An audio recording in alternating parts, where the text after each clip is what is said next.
Silakan duduk Ibu Bapak Saudara semuanya, Shalom.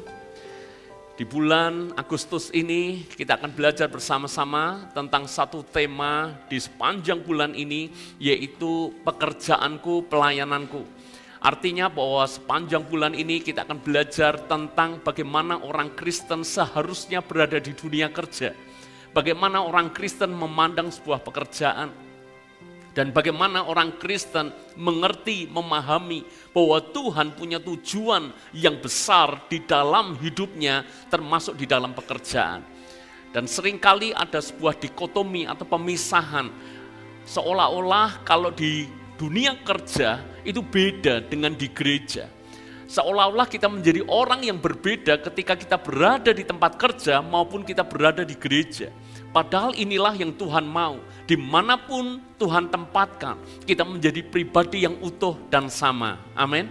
Kalau di gereja kita kudus, pastikan Anda ketika berada di tempat kerja, Anda juga hidup kudus. Ketika kita di tempat gereja, kita menghormati Tuhan, maka di tempat kerja sekalipun, harusnya kita juga menghormati Tuhan. Itu sebabnya saya perlu mengajar jemaat bagaimana memandang sebuah pekerjaan dan bagaimana hidup yang diberkati di dalam pekerjaan supaya kita juga bisa menjadi berkat bagi orang-orang yang ada di sekeliling kita. Mari kita mulai belajar kebenaran firman Tuhan pagi hari ini. Tema hari ini adalah Tuhan bekerja, saya bekerja. Dan saya ingin memulai dengan sebuah pertanyaan sederhana kepada ibu bapak saudara semuanya. Pertanyaannya seperti ini.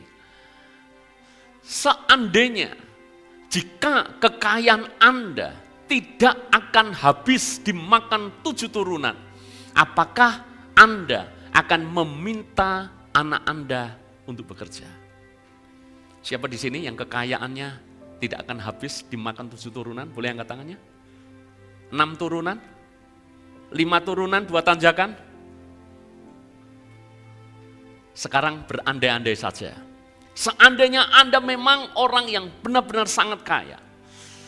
Dan seandainya anak Anda itu tidak usah bekerja sekalipun, tercukupi semuanya. Bahkan keturunannya juga tercukupi. Pertanyaan saya buat Anda, kira-kira Anda akan menyuruh anak Anda tetap bekerja atau enggak? Siapa yang menyuruh anaknya bekerja? Tolong angkat tangan. Yang yakin saudara. Karena Anda yang angkat tangan, saya akan tanya pertanyaan kedua. Anak Anda suruh bekerja, goalnya apa? Untuk dapat? Untuk dapat? Untuk dapat uang. Kalau dapat uang, untuk apa? Bisa mencukupi apapun yang dia butuhkan. Bisa mencukupi apapun yang dia inginkan. Pertanyaan saya, kalau Anda memang sudah punya uangnya, Anda tetap suruh anak Anda untuk bekerja? Bukankah kebanyakan di antara kita bekerja itu goalnya adalah uang? Kalau sudah punya uang, kenapa mesti bekerja? Ini ibarat menggoreng tahu tempe itu mesti dibolak-balik saudara. Supaya Anda benar-benar ngerti, paham untuk apa kita bekerja. Benarkah kita bekerja itu semata-mata supaya kita dapat uang? Sebab kalau pemahaman kita bekerja sama dengan mendapatkan uang, saya khawatir ketika Anda kaya dan Anda menjadi sangat kaya, maka kita akan memiliki perspektif yang keliru tentang pekerjaan. Maka kita bisa saja menyuruh anak kita tidak perlu bekerja.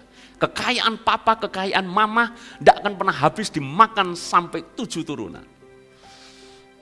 Ada satu hal yang menarik yang pernah disampaikan oleh seorang konglomerat atau seorang paling kaya di dunia, namanya Warren Buffett.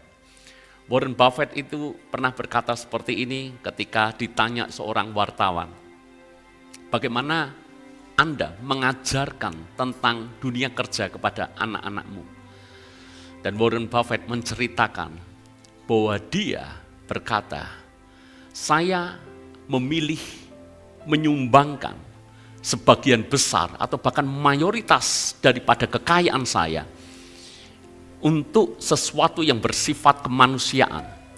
Warren Buffett adalah salah seorang filantropis yang cukup hebat yang kita kenal. orang yang sangat dermawan. Dia memilih untuk menyumbangkan sebagian besar kekayaannya, dan dia hanya akan menyisakan sedikit uangnya untuk anak-anaknya. Yang penting aku mewariskan sedikit uang untuk anak-anakku. Dan memang perlu digarisbawahi, sedikitnya uang yang diwariskan Warren Buffett itu sekitar 28 triliun rupiah kalau diterjemahkan dalam bahasa kita. Memang sedikit, tapi kekayaan dia itu ratusan triliun. Dan ketika dia ditanya, kenapa kamu hanya menyisakan sedikit untuk anak-anakmu? Dan ini jawaban daripada Warren Buffett. Dia tidak mau anaknya menjadi anak yang tidak berfungsi sebagaimana seharusnya. Dia tidak mau anaknya punya potensinya itu mati karena merasa sudah punya kekayaan yang luar biasa. Dia tetap ajar anaknya untuk tetap bertanggung jawab. Salah satu bentuk tanggung jawab adalah dia harus bekerja. Bekerja bukan soal uang. Bekerja adalah soal tanggung jawab. Jangan sampai ada orang Kristen merasa kalau sudah kaya berarti berhenti bekerja, do nothing, karena kita menjadi salah di hadapan Tuhan. Saya akan tunjukkan beberapa contoh di dalam Alkitab dan beberapa paradigma di dalam Alkitab yang mestinya orang Kristen mengerti akan pandangan Tuhan soal bekerja. Yang pertama, catat baik-baik. Tuhan bekerja. Yuk katakan sama-sama, 2, 3. Tuhan itu bekerja. Tuhan itu enggak nganggur. Hanya saja pandangan kita, saya tanya kepada Anda dan tolong dijawab jujur. Apa yang Anda bayangkan ketika Anda mendengar nama Tuhan? Anda akan membayangkan sosok yang duduk di istana,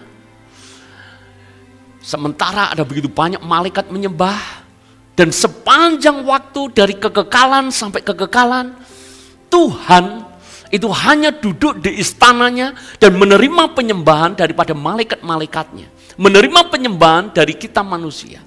Kalau Anda membayangkan Tuhan hanya duduk di singgasana di dalam kerajaan sorga, dan kemudian hanya menerima penyembahan-penyembahan daripada malaikat, saya pikir kita perlu mengkoreksi ulang pandangan kita tentang Tuhan. Tuhan yang kita kenal memang Tuhan yang maha besar, Tuhan yang maha kudus, Tuhan yang maha mulia, Tuhan yang menerima penyembahan dari umatnya, yang menerima penyembahan daripada malaikat-malaikat, yang memang duduk di dalam kerajaan Allah sebagai penguasa. Tapi jangan lupa loh, Alkitab juga mencatat bahwa Tuhan kita adalah Tuhan yang bekerja. Yohanes pasal yang kelima, ayat yang ke-17. Kita baca, tetapi ia berkata kepada mereka, Bapakku bekerja sampai sekarang, maka aku pun bekerja juga. Tidak usah diterjemahkan macam-macam, saudara. Ayat ini secara letterlux itu sudah jelas bahwa Bapa, Tuhan itu bekerja. Alkitab menulis, Bapakku bekerja sampai sekarang. Kata sampai sekarang itu bicara soal waktu. Menjadi pertanyaan, kapan waktu Tuhan bekerja? Maka jawabannya adalah dari kekekalan sampai kekekalan. Bahkan sebelum dunia dijadikan, sebelum dunia diciptakan, Tuhan sudah bekerja. Buktinya apa? Bukankah Mazmur pasal 139 berkata, sebelum dunia ini dibentuk, sebelum hari-hari kita ini ada, Tuhan sudah merencanakannya lebih dulu. Perencanaan itu juga bagian daripada bekerja. Setuju? Berarti sebelum manusia diciptakan, sebelum dunia dijadikan, Tuhan sudah bekerja. Makanya Alkitab menulis, Bapa bekerja sampai sekarang. Dari kekekalan sampai sekarang, sampai kekekalan. Bapa kita bekerja. Dan Yesus berkata, aku pun bekerja juga. Yesus yang kita kenal, itu tidak hanya anak seorang tukang kayu. Tapi Yesus disebut di dalam Injil, itu juga seorang tukang kayu. Tepatnya di Injil Markus. Markus mencatat bahwa Yesus tukang kayu. Berarti Yesus bekerja. Berarti Yesus melakukan sesuatu. Padahal kita tahu bahwa Yesus mengerti bahwa misi Bapaknya buat dia adalah dia harus mati menjadi tebusan bagi umat manusia, mati di atas kayu salib. Tetapi lihat, sebelum dia memulai pelayanannya, Yesus bekerja. Ayat-ayat ini menunjukkan kepada kita semuanya bahwa Bapa kita bukanlah Bapa yang malas. Padahal kalau kita berpikir secara logik, secara sederhana. Kira-kira bisa enggak dalam kemaha kuasanya Tuhan enggak perlu kerja? Bisa enggak? Bukankah ketika Tuhan berfirman semuanya jadi? Ini juga perlu diluruskan. Karena dulu saya juga berpikir sama dengan Anda. Enak ya Tuhan itu. Nggak usah kerja, nggak usah capek-capek, pengen jadikan apa, dia bilang dan jadi. Pengen apa, dia bilang, dia berfirman dan jadi.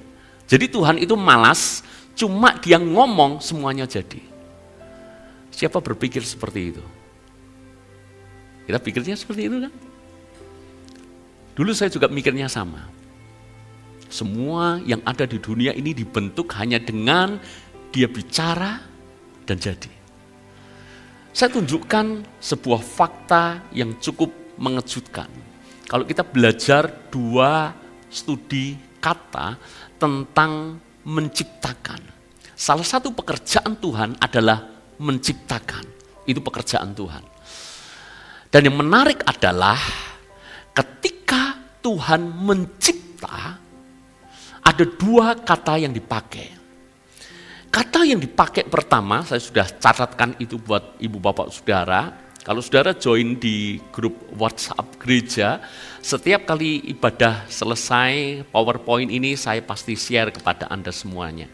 Jadi mungkin Anda tidak perlu harus foto-foto, karena percayalah resolusi yang saya kirimkan jauh lebih baik daripada kamera Anda. Ya. Jadi saudara-saudara, ada 2 kata yang dipakai untuk menggambarkan bagaimana Tuhan mencipta. Kata yang pertama adalah bara. Nah, dulu sekali ketika saya masih remaja, masih pemuda, hanya 1 kata ini yang disebut. Bara itu artinya menciptakan segala sesuatu tanpa bahan. Gak ada bahan, dan ketika Tuhan berkata, maka itu jadi. Kok bisa? Dia Maha Kuasa. Tanpa bahan pun dia bisa ciptakan semuanya. Jadi jangan perdebatkan, kok bisa Tuhan menciptakan tanpa bahan? Karena dia Tuhan yang Maha Kuasa. Itu kata yang digunakan adalah bara. Misalnya Kejadian 1 ayat 1. Kata Tuhan menciptakan itu menggunakan kata bara. Demikian juga ayat yang ke-21. Itu kata yang digunakan juga bara. Kalau Anda baca Kejadian 1 itu beberapa menggunakan kata bara. Tapi yang kedua, ini yang menarik. Kata yang sama dipakai untuk menciptakan, tapi kata yang dipakai bukan bara. Kalau bara itu menciptakan tanpa bahan, tapi kalau yang kedua itu namanya asah. Asah ini artinya, asah ini bahasa Ibrani, ya. Artinya menciptakan melalui bahan tertentu. Atau dengan kata lain, ada proses yang menyertai. Misalnya Kejadian 1 ayat yang ke-7, misalnya di dalam Kejadian 1 ayat yang ke-16, ayat yang ke-25. Jadi kalau Anda mau menekuni lebih lanjut soal bahasa asli Alkitab, Anda bisa masuk ke, misalnya kalau di Indonesia itu ada sabda.org, ya Anda bisa masuk di sana.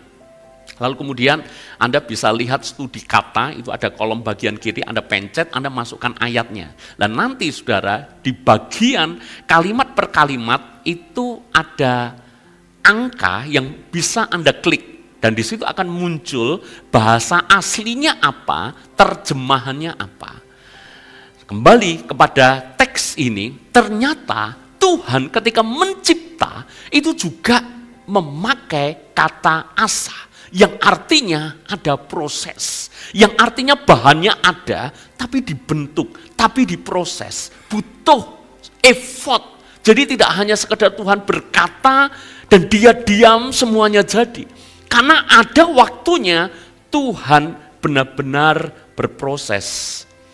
Ini menunjukkan kepada kita semuanya bahwa Tuhan yang sebetulnya hanya bisa berucap dan semuanya jadi. Tapi Tuhan memberikan contoh teladan kepada kita. Kalau Tuhan saja mau berproses dalam menciptakan sesuatu, ada bahan yang diproses sehingga sesuatu itu menjadi ada. Bagaimana mungkin kita orang-orang Kristen menjadi malas dalam bekerja? Jangan malas bekerja, karena Bapa kita bekerja, karena Yesus kita bekerja. Amin, saudara. Rasul Paulus menulis dengan keras, barang siapa tidak bekerja, tidak usah makan. Kata tidak usah makan, itu sebetulnya kalau diterjemahkan secara kasar, itu artinya, kalau orang tidak makan artinya apa, saudara? Orang nggak makan, mati. Makanya kalau itu kira-kira diterjemahkan dalam bahasa sehari-hari, Paulus itu ngomong menegur jemaat Tesalonika dengan sangat keras. Kalau kamu tidak mau kerja, mati aja gitu. Cuma kan terdengar kasar, makanya bahasanya lebih dihaluskan. Barang siapa tidak mau kerja, janganlah dia makan. Bapamu bekerja, Yesus bekerja.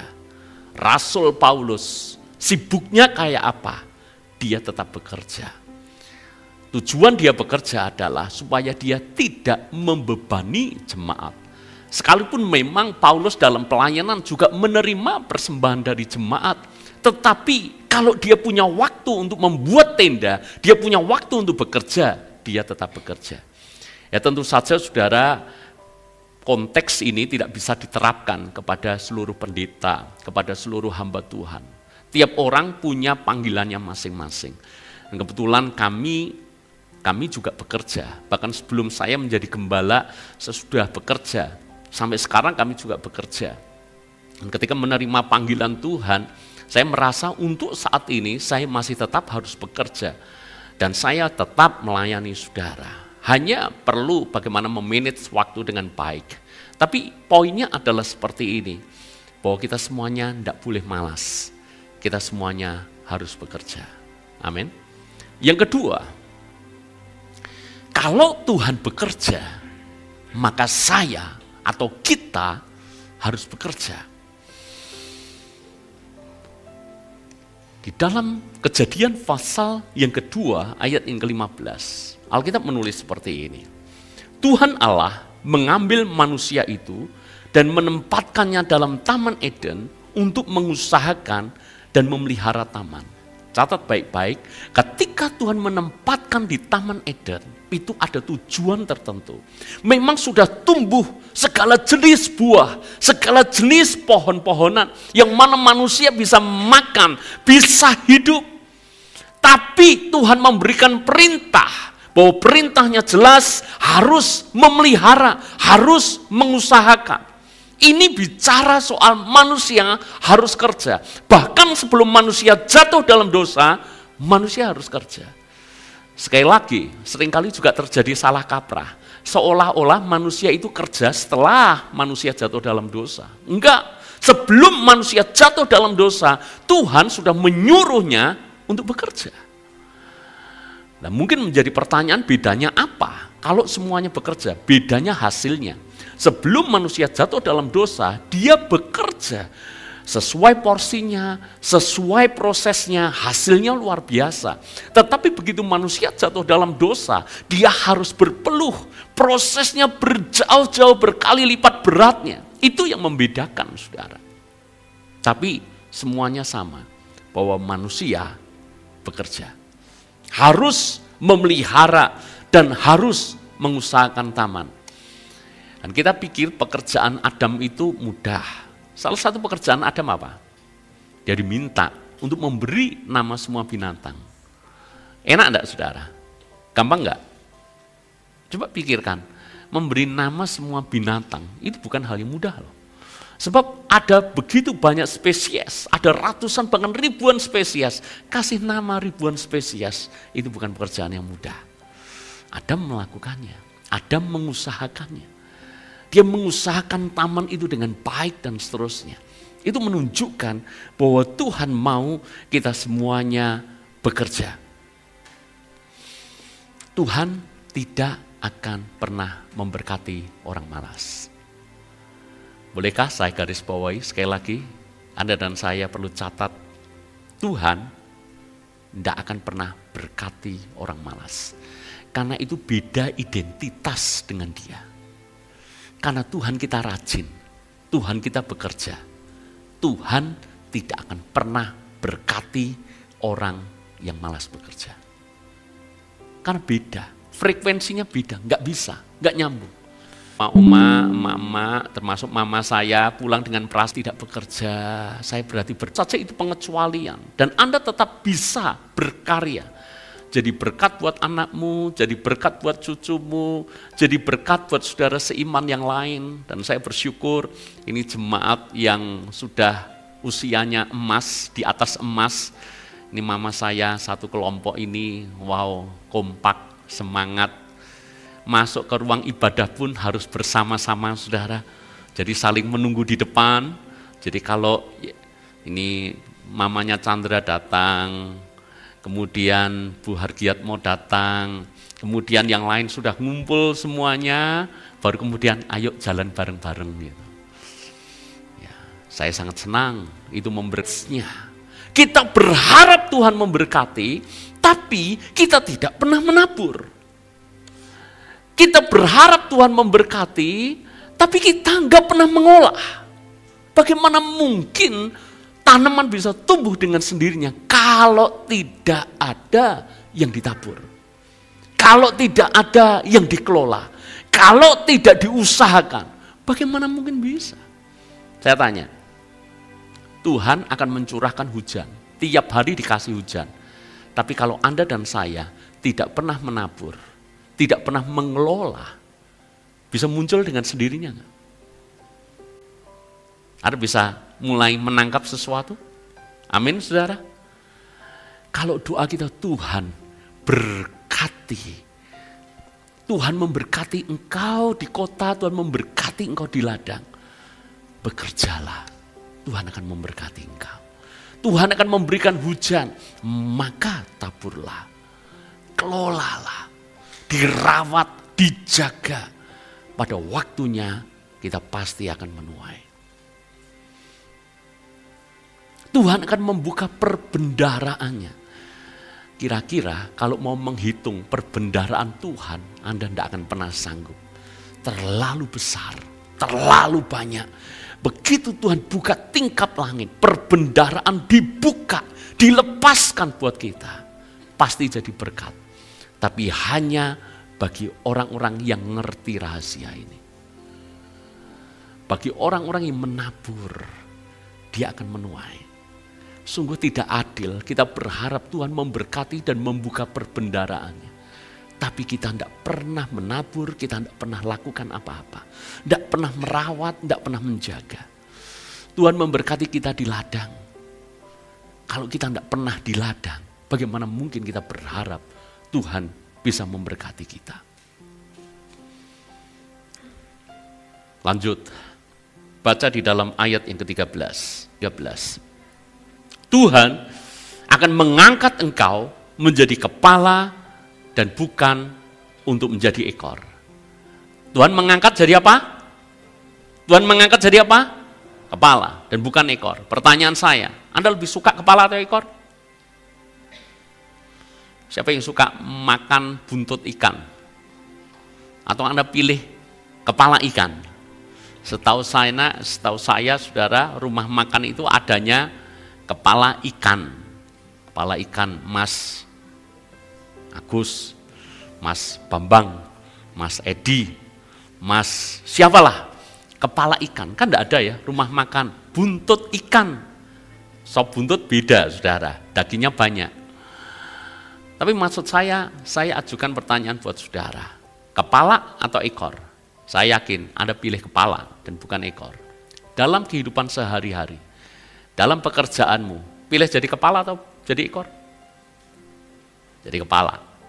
Dalam perusahaan, dalam bisnismu, jadi market leader atau pengekor? Jadi market leader.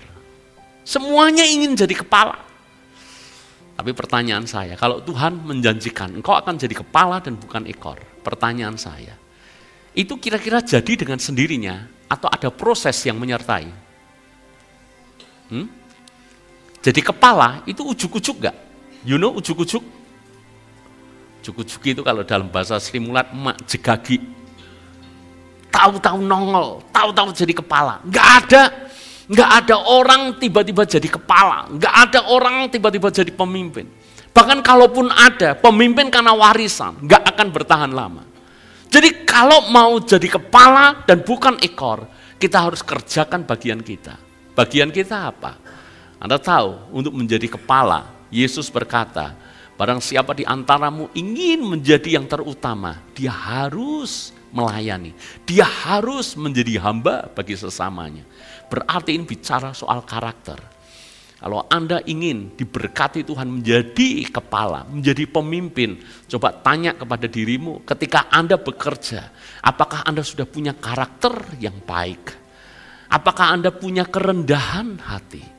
Dan saudara-saudara, kalau kita ingin diangkat oleh Tuhan, maka kita harus bertanggung jawab dengan apa yang Tuhan percayakan kepada kita semuanya.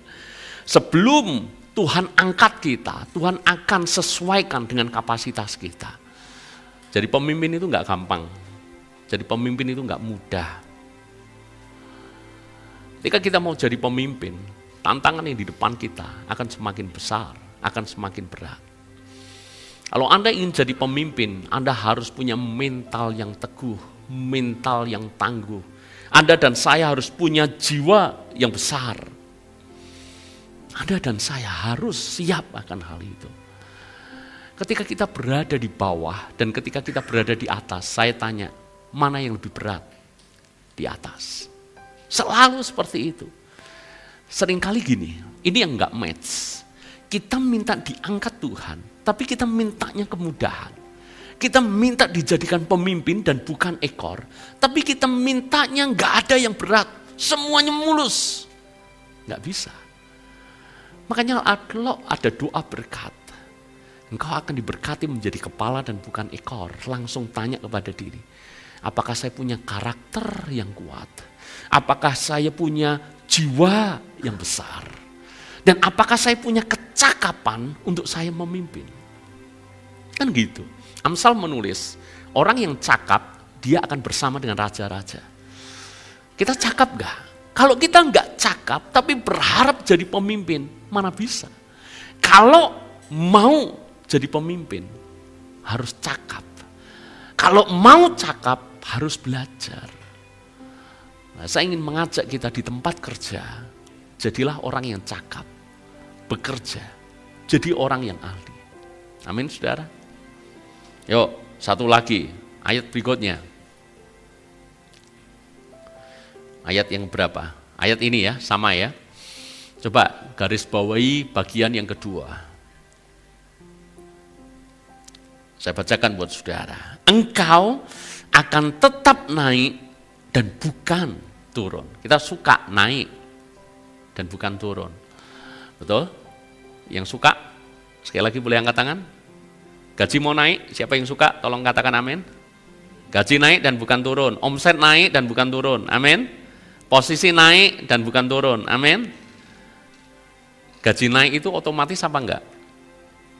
Otomatis Pak, tiap tahun itu ada penyesuaian. Upah minimalnya berapa, itu otomatis, betul. Memang otomatis gajimu akan naik, tapi jangan lupa kebutuhanmu otomatis juga naik. Jadi kalau dihitung-hitung ya sama aja. Harapan kita adalah kebutuhannya sama, tapi gajinya mengalami lompatan. Nah, kalau Anda ingin yang seperti ini, saya tanya, apakah Anda bisa otomatis naik gajinya? Kalau Anda tidak kasih effort yang lebih dalam pekerjaanmu, kalau Anda nggak kasih kontribusi lebih kepada perusahaanmu, kalau engkau cuma malas-malasan, nggak bisa. Kalau engkau mau gaji termasuk naik, bonus bisa naik, insentif naik, nggak ada pilihan loh. Anda harus kerja dengan rajin, Anda harus kerja dengan benar, Anda harus kerja dengan tekun. Naik dan bukan turun. Setahu saya semua hal di dunia ini kalau mau naik selalu ada yang namanya ujian, selalu dites. Anak sekolah, ini kita bicara anak sekolah, bahkan anak kelas 1 SD sekalipun, kalau mau naik kelas 2, di zaman saya dulu itu ada yang namanya testing. Saya tidak tahu anak zaman now yang punya anak kelas 1, kalau naik kelas 2 masih ada testing? Hah? Ada, nggak ada sekolah tanpa testing. Gila apa? Semua pakai testing. Bahkan anak kelas 1 tetap dites, tetap ujian. Mau naik tingkat selalu dites. Beberapa waktu yang lalu kami ini tes. Cuma kami ini tes SIM, saudara. Anda tahu kami suka motoran, saya, Pak Edi, beberapa jemaat. Nah, kebetulan motor kami motor gede, dan ternyata pemerintah membuat aturan yang baru. Kalau CC 250 ke bawah itu cukup pakai SIM C. Tapi kalau CC-nya antara 250 sampai 500 itu pakai C1. 500 ke atas itu pakai C2. Kebetulan motor saya itu 500 ke atas, berarti harus C2. Dan sebelum C2 nggak bisa C1, C langsung loncat C2. C harus loncatnya ke C1 dulu. Dari C1 baru ke C2. Kami dites dulu dari C ke C1. Dan ternyata ada ujiannya. Dan coba tanya, berhasil apa gagal? Tidak usah saya jawab, saudara. Loh, Anda kok menghakimi? Saya belum ngomong, Anda sudah menghakimi. Itu ada ujiannya. Bahkan hanya untuk naik tingkat loh. Kami motoran sudah lama, saya motoran sudah 14 tahun, tahun ini 14. Saya mudah mengingatnya karena hari di mana anak saya Wilson datang ke rumah, motor sportnya juga datang ke rumah. Jadi ingat gitu loh, saudara. Sudah 14 tahun. Saya sudah motoran kurang lama apa. Tapi tetap dites, tetap diuji. Itu kalau mau naik level, diuji. Anda mau naik level, bisnismu mau naik level, Anda akan diuji. Karirmu mau naik level, Anda akan diuji. Kalau Anda dihadapkan dengan sejumlah tantangan, dengan sejumlah kesulitan, Anda tetap tough, Anda tetap tangguh, Anda tetap teguh, Anda fokus kepada solusi, dan Anda bisa menjadi penyelesai daripada masalah itu. Bukan tidak mungkin promosi akan datang kepada Anda. Kuncinya adalah kita semuanya harus belajar bertanggung jawab dengan apapun yang Tuhan percayakan. Pekerjaanmu saat ini adalah hal yang harus Anda kerjakan dengan baik. Sebagai closing, yang hari ini belum bekerja, segera bekerja. Cari pekerjaan, nggak boleh santai-santai. Saya tahu, saudara, orang cari kerjaan sekarang bukanlah hal yang mudah. Kondisi ekonomi kita sedang tidak baik-baik saja. Cari pekerjaan itu sulit, saya tahu. Tapi saya juga percaya orang mencari pasti mendapat. Yang setuju katakan amin. Orang cari mesti dapat. Orang Jawa punya filosofi, obah, owah. Yang owah bukan ininya, saudara. Kalau Anda mau obah, Anda mau usaha, nasib, hidup pasti berubah. Obah, owah. Orang sederhana saja bisa punya filosofi gitu.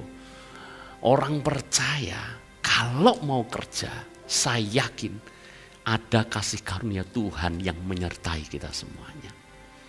Dulu ketika kami menikah, itu kami sedang memikirkan mau lakukan apa. Saya cuma minta kasih karunia Tuhan. Supaya Tuhan buka jalan. Supaya Tuhan tunjukkan jalan. Apa yang harus kami buat. Apa yang harus kami lakukan. Bermodal yang penting mau kerja. Bermodal yang penting mau tekun. Tuhan itu bisa memberkati, Tuhan bisa melipat kali gandakan. Penerbitan yang kami bangun hingga sekarang itu bukanlah hal yang mudah. Semuanya berawal dari kecil dengan modal 5 roti 2 ikan yang artinya modal yang sangat mepet dan selalu butuh yang namanya mujizat.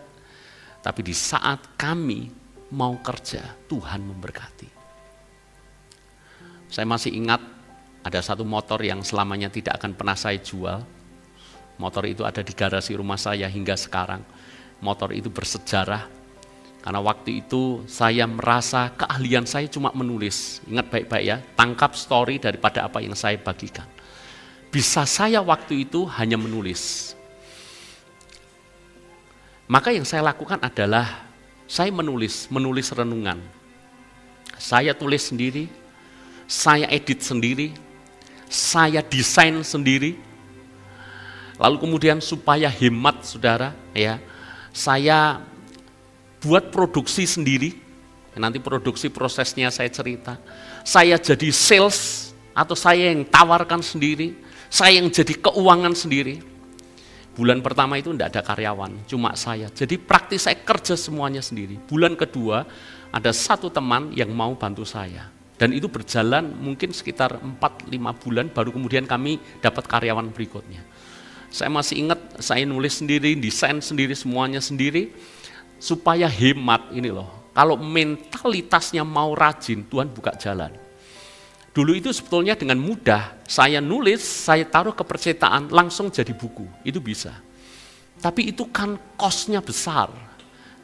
Saya tahu dengan modal kecil, saya berhitung supaya dengan modal kecil ini, saya bisa hemat banyak. Bagaimana caranya? Saya beli kertas sendiri, belum kenal Pak Edi dan Bu Irma, tapi waktu itu saya belinya ada di sana, saudara. Ya, kenalnya malah lebih dulu dengan mamanya. Ya. Saya beli kertas sendiri, motor saya yang bebek, yang cc-nya kecil itu saya tumpuk kertas di belakang, kertas di depan. Ya. Semuanya saya tumpuk, saya bawa ke tukang cetak. Saya repro film sendiri, saya taruh ke sana, repot saudara, ke sana kemari taruh ke sana. Kalau sudah jadi, saya bawa pulang. Saya bawa pulang untuk apa? Saya jilid satu persatu, one by one. Benar-benar saya pakai staples seperti ini. Dan swear saudara, ya itu edisi pertama itu penuh tetesan keringat dan darah. Karena benar-benar berdarah sininya. Karena nggak ngerti caranya, nggak ngerti teorinya, benar-benar di sini bengkak biru berdarah. Kalau sudah selesai saya jilid, saya bawa ke tukang potong, sampai mesin potong kami tidak punya, karena kami tidak punya apa-apa. Saya bawa ke tukang potong, bawa angkut, karena tidak ada kendaraan, dia pakai motor berkali-kali. Setelah jadi kami distribusikan, saya kirim satu persatu. Berat, capek, tapi saya tahu ada kasih karunia bagi orang yang rajin. Yang penting kita mau kerja, yang penting kita mau tekun, yang penting kita rajin. Toh akhirnya dari 5 roti 2 ikan, bisa sisa 12 keranjang. Dari kami rumah sewa kontrakan yang kecil, rumah sewa kontrakan kecil mepet, tidak representatif untuk ukuran kantor, tapi Tuhan bisa percayakan sekarang ada kantor, ada tempat percetakan dan seterusnya. Yang penting mau rajin, yang penting mau benar, yang penting mau jujur, Tuhan akan lakukan bagiannya. Hari-hari ini, dengar anak-anak muda, seringkali kita berkata, ini bukan passionku. Passion or money first, yang mana? Passion dulu atau uang dulu? Kita kalau ngomong uang, jangan langsung berkata ini pendetanya moto duitan. Bukan saudara, saya ngomong real dalam kehidupan. Dan saya coba selalu sampaikan ini kepada anak saya.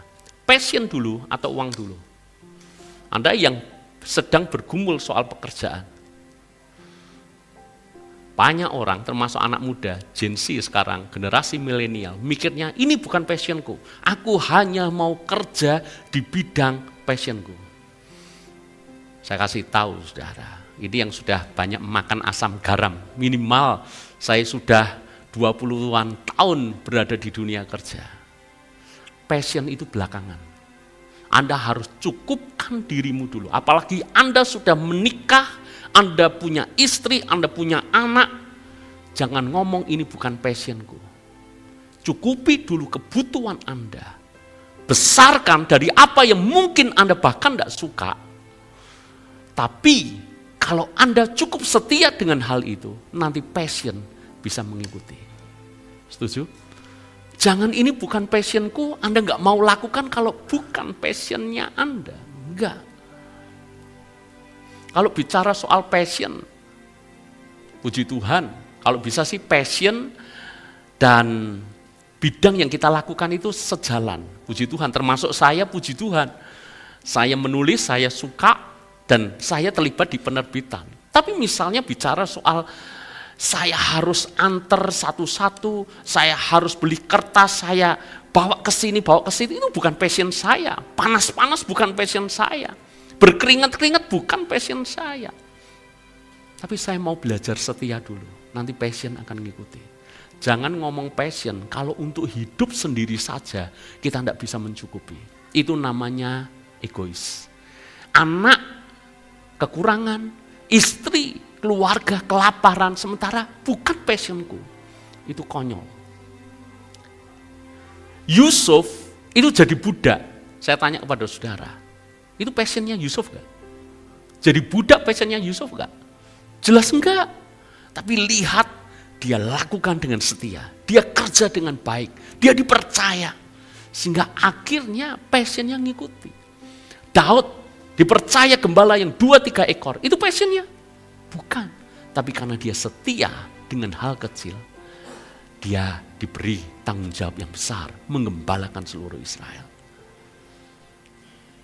Tidak ada lagi jemaat SCC yang nganggur. Amin. Dan firman ini bukan mendiskreditkan beberapa di antara Anda yang mungkin sedang bergumul soal pekerjaan. Enggak ada. Justru hari ini saya menyemangati Anda. Anda punya paradigma yang benar. Yang penting Anda berkata sama Tuhan, Tuhan, aku mau kerja.